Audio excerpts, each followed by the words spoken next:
No, for sure. Like Washington is a great team. They have like a good individual players. Yeah, we create a lot of opportunities. We didn't put in. I think is what you need to learn from the next games. Just like the opportunity that you create, like we can put it in, and keep doing our thing because we're doing well. We're doing, like leading, so we can keep doing that. For you, how does it feel to be back? I know you did get on the field in the Teal Rising Cup, but in NWSL play, how does it feel and how do you feel? Yeah, Your turn? honestly, I feel great. I was happy to be able to play in NWSL again. I think it's been a long journey for me, so just being able to step on the field for 5 minutes was great. So it's definitely an accomplishment. Just keep working. Is that the first major injury you've gone through? Yeah, definitely. Yeah, it was a pretty big injury, I'd say. For just what was difficult about the recovery? Like walk through the process. Honestly, I think the toughest thing is just being so isolated from the team. Like obviously I had Gabby, but besides that, it was just Gabby and I the whole time. So I think that was definitely the hardest part. But obviously our team was so successful last year, so it was great to watch. But that was definitely, I'd say, the hardest part. Like you said, it is tough to come back for that, but you had Robinson with you. How much did it really help to have her kind of going through the same thing? Yeah, I mean, we built a great friendship now, which is awesome. So, I mean, I think going through something like that together is the best thing you can do. But yeah, it was good to have her. And what was the experience like? I mean, I know you asked about getting out there, but just how, were you back to speed? Did you feel confident? Yeah, I think I feel confident. I think I've worked really hard to just get back to being strong again, and so I think I feel confident in my abilities to just be back on the field.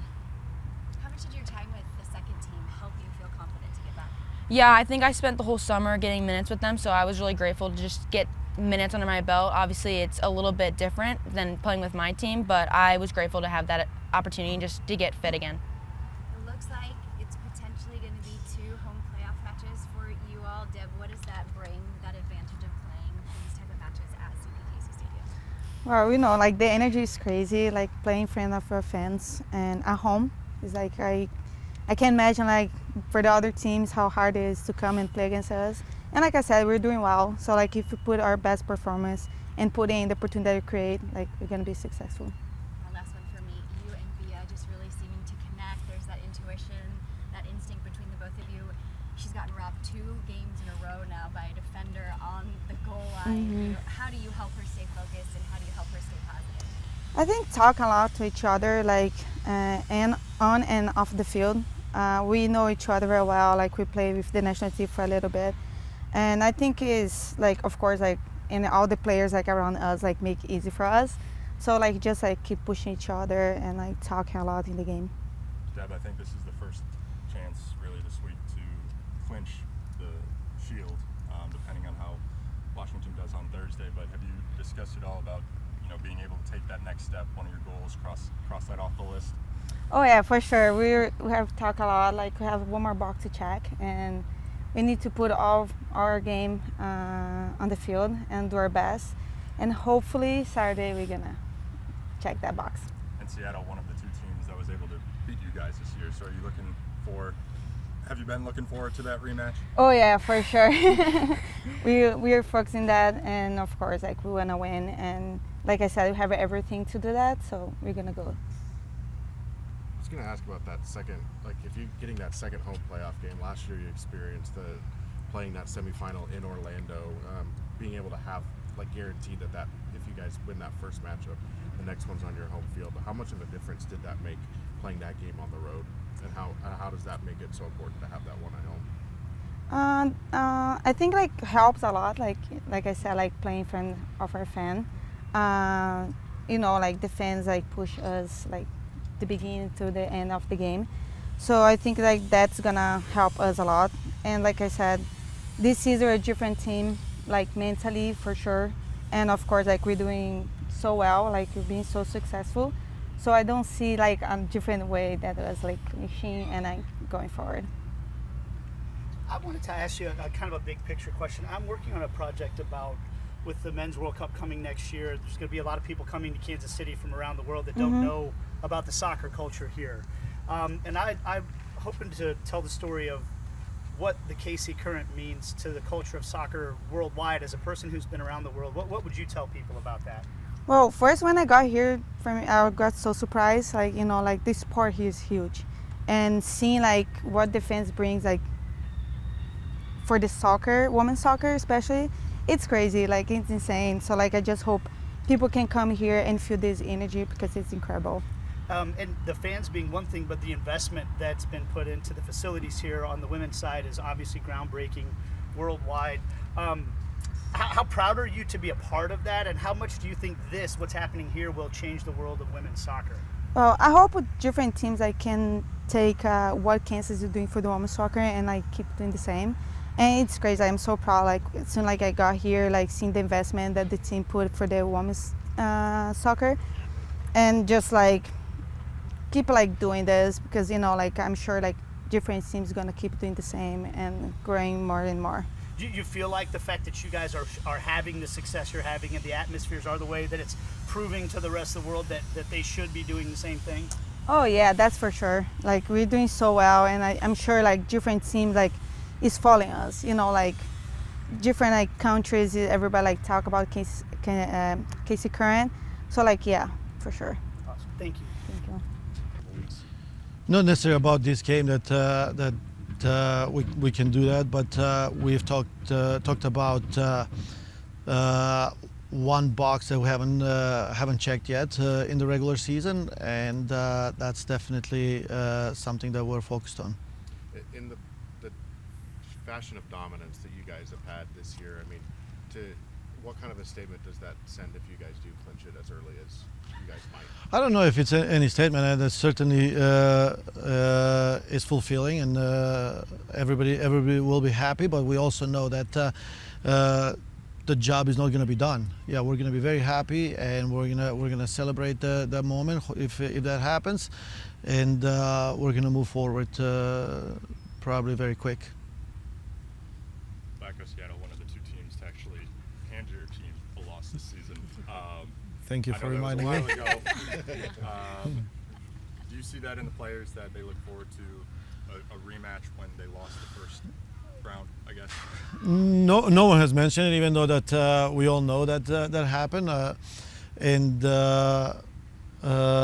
we're certainly looking forward to the game. But we know because of that it's going to be a tough game. That it's going to be a good matchup, and we take this game very serious.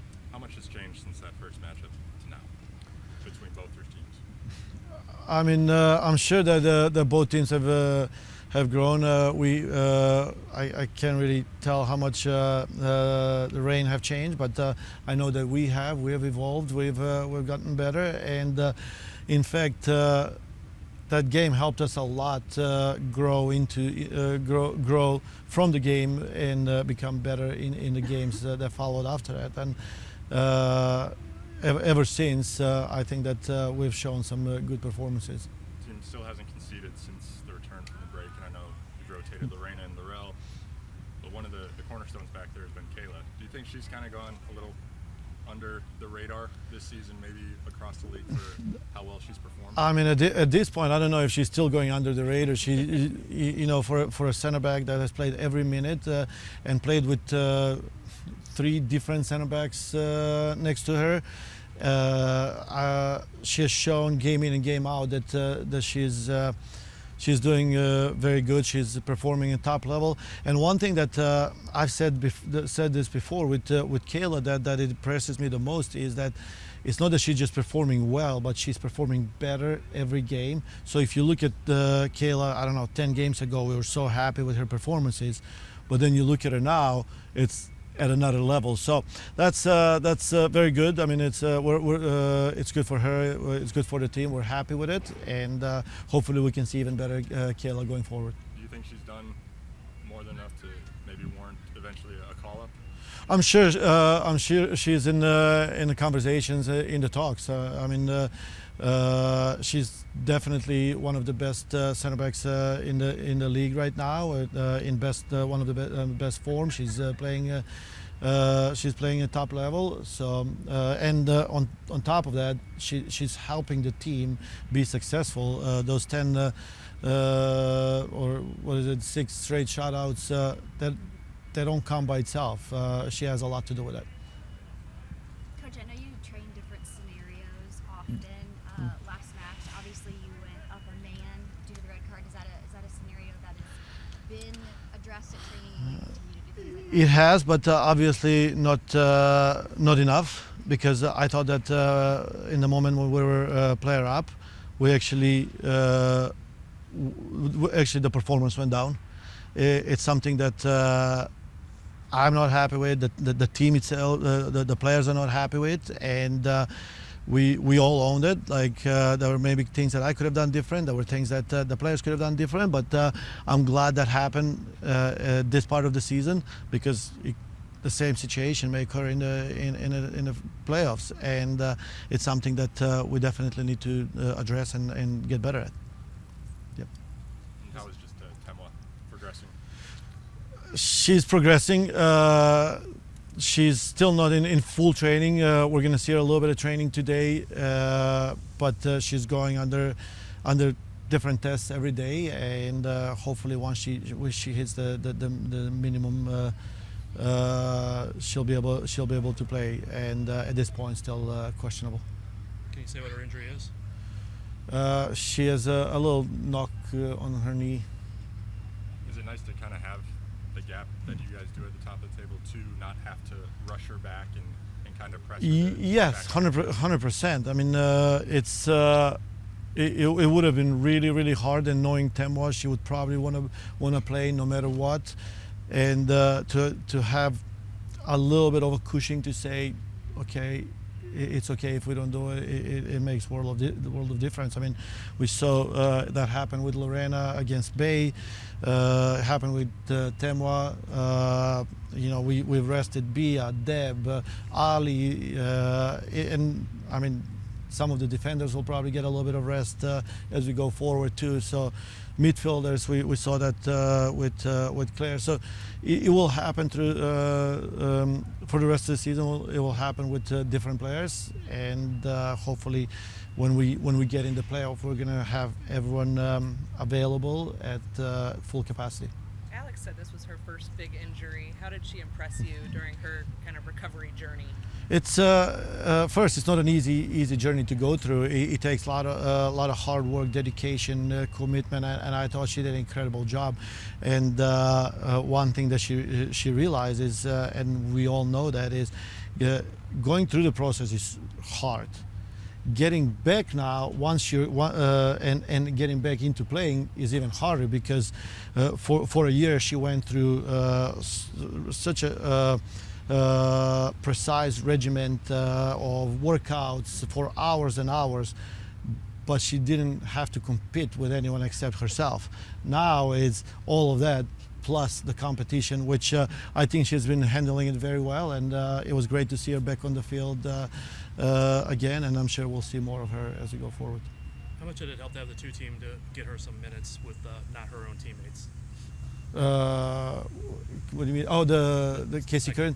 Yes, we used it. We used the team in different moments, and I mean, part of the reason why we have the second team is to make the first team better in different ways, whether it's developing players to get there, getting minutes for players that are returning from injuries, or sometimes even adjusting things tactically. We use the second team to work on. I'm working on a project about the culture of soccer in Kansas City. With the Men's World Cup coming next year, there's going to be hundreds of thousands of people coming here that might not know anything about Kansas City. What would you want them to know about this town and the culture of soccer in this town that they probably wouldn't know coming here? I mean, this town loves sports. You know that very well. That we love our sports here. We love soccer here. We welcome soccer. Everybody is excited, and I think that people are going to be blown away by the support that this town is going to give to the World Cup and the game itself. The years you've been here, you've seen the evolution, specifically in the women's game and the facilities and the support and all of those things. What do you think has made Kansas City the type of place that could allow that to happen? You know, the growth that we've seen here. I mean, the first and foremost is the actual investments in the women's sports. Obviously, with the current, we see that we see it everywhere around.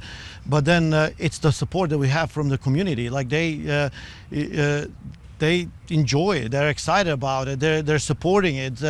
They want to be part of it. That it's a big movement. Everything that we do here in Kansas City. It's a big thing, and it seems like the community is actually part of it, and we're all doing this together.